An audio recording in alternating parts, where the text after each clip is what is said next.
What we need to do is to develop a strategy to win this battle, but more importantly, to come up with a post-corona strategy to win the war.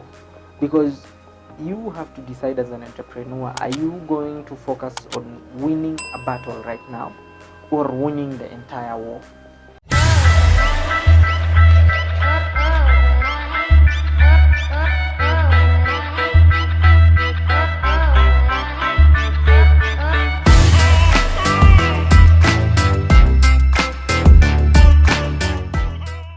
Hey, what's up?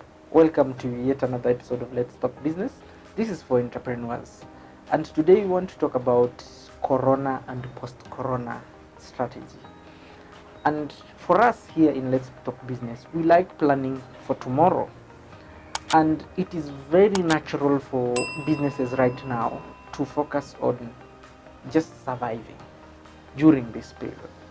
But in this forum, we want to discuss about the strategy to survive right now, and also more importantly to focus about post-corona, because COVID-19 has come with challenges to business people. It has disrupted many business, and as we said in the previous episode, this should not come as a shock to business people because disruption come all the time. What we need to do is to develop a strategy to win this battle, but more importantly to come up with a post-corona strategy to win the war. Because you have to decide as an entrepreneur, are you going to focus on winning a battle right now or winning the entire war? And those who will survive post-corona will be entrepreneurs who have developed a strategy to win the war. And the good news is that after COVID-19, there will be new billionaires, there will be new business leaders. Some businesses will thrive in this storm and become better, and some may die completely. That's the bad news. And so in this video, we want to first focus on survival strategy, and more importantly to ask ourselves, how do we win going forward? How do we become market leaders even after COVID-19? Now, we agree that most businesses have been affected greatly. There's more focus on safety and health, and as an entrepreneur, then one of the first things you have to do to survive right now is to focus on the health of your employees and the health of the customers. Implement all the safety measures, not just because of preventing COVID, but because these are going to shape the marketing trends of the business. Observing social distance, focusing more on bringing the product to the customer than the customers going and crowding to buy your product. These unfortunately will be habits that will shape demand of many businesses post-corona. We agree on one thing: there are many winners because of COVID-19, and there are losers too, and there will be winners again post COVID-19, because many economies are now opening up. And unfortunately for us as business people, is that the consumer behaviors are going to shift a little bit after COVID-19, and this should inform your strategy as a business person. There's a lot of traffic online because people are working at home, people are staying at home, many businesses have closed down, and so that's why you find the winners in this COVID period are businesses that are doing a lot of social media marketing. So as a business person, then you may need to keep communicating, keep talking. You cannot afford to keep quiet, because when you keep quiet during this period, then somebody else will take advantage of that gap. You have to keep communicating, and more importantly, communicate to your loyal customers. Find a way to reach them and put their health first. If you used to sell a product, then you have to now do a lot. We are seeing a lot of partnerships between supermarkets and delivery apps, so that products are now being delivered at home. And I think that's a good strategy, not just on this period, but going forward. You will see a lot of supermarkets focusing on deliveries. E-commerce websites like Sky Garden, like Jumia, this is the time that most of these businesses will flourish. We have a lot of traffic on Netflix, YouTube, because people are seeing videos, and so these are platforms as an entrepreneur you have to ride on. We are seeing a lot of demand for delivery applications like Sendi, Copia, Glovo, Kasha. We have Mdawa. We even have Mgas, where the gas get delivered and you pay as you go, because these are hard financial times. And so these businesses are really thriving. They'll be shaping the economies of post COVID-19. There's also a lot of focus on internet provision. So companies like Telcom, Safaricom, Zuku that offer internet, this is their time. And Google internet balloons. And we recently had our president saying that he's had a partnership with Google to provide the internet 4G. And so this is how the pandemic has disrupted the economy going forward. But it's also important for us to note this disruption can also come as an opportunity for many businesses.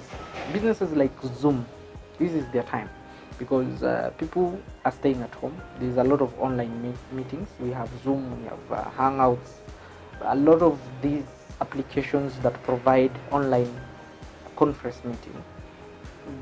They will not only thrive at this period, but also thrive post COVID-19. And so as a business person, then you have to look at your strategy and ask yourself, are you going to focus in delivering your product more to the customer? Let's watch this video and listen to this guy called Luke Sanders. He has an amazing product called Farmer's Fridge. What Farmer's Fridge does is they provide fresh food and put it in an automated fridge, where customers used to go to this fridge in the airport, in so many public places, so that you just have an automated fridge with food, and you just pay and then you get your food.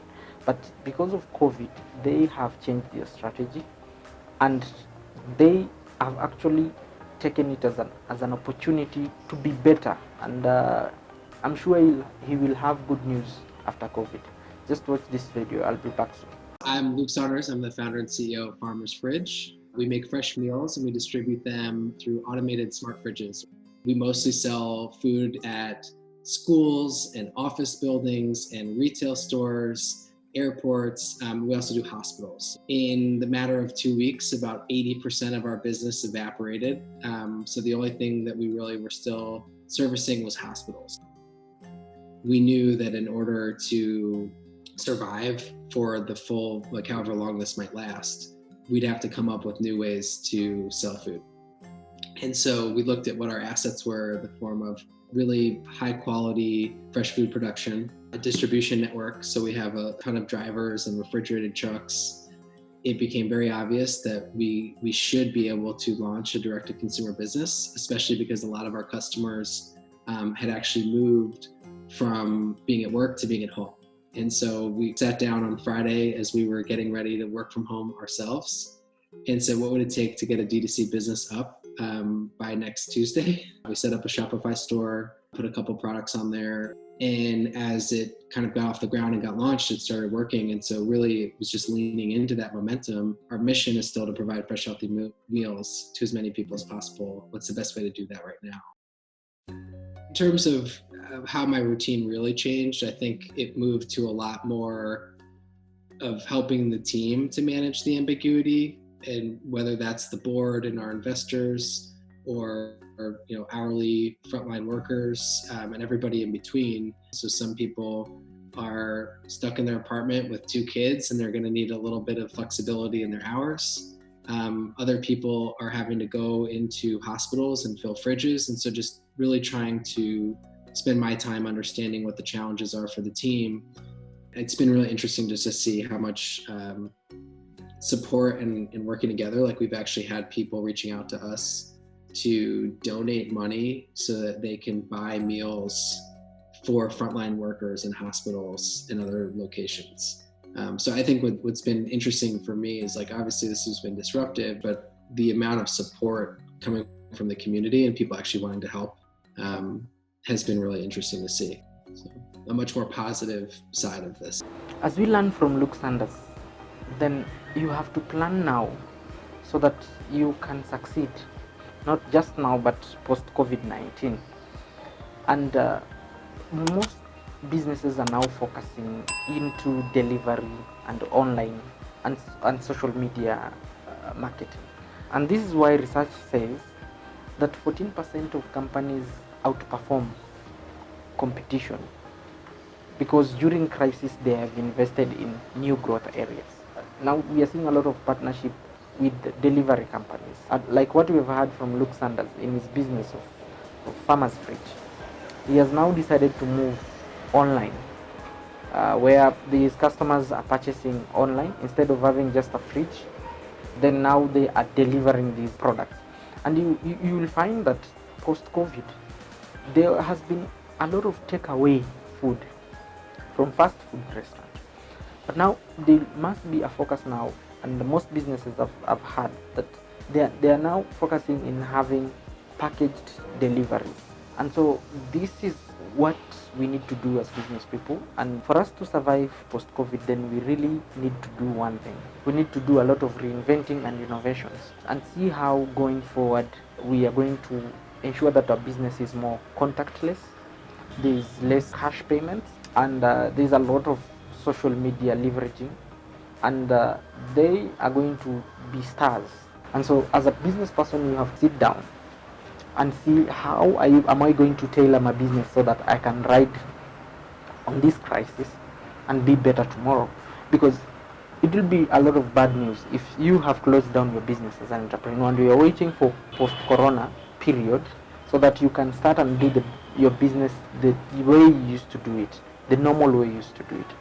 Unfortunately, you will have to change your business a bit, because a business that is relevant now may not be relevant post COVID-19, because the behaviors of consumers after COVID-19 is going to shift drastically. And because of that, I hope this video helps you as an entrepreneur to be able to sit down. And as always, I'm very open to discuss with entrepreneurs what we can do for your business.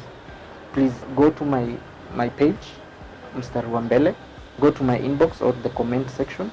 We can continue this discussion and ask ourselves, look at an example of your business and ask ourselves, post-corona, what do we need to change in your strategy?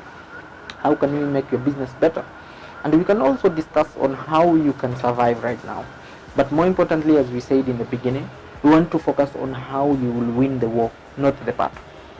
It's important to put on strategies right now, but I'd want to hear from you. What are some of your strategies that you have put that can make your business survive, thrive, and succeed after COVID-19? Feel free to comment and share. And as always, I'm very grateful for your time and spending time to watch these videos, and I hope they are helpful to you. And more importantly, I hope you are keeping safe during this period. Don't forget to subscribe, share to those who need to hear this video, and see you.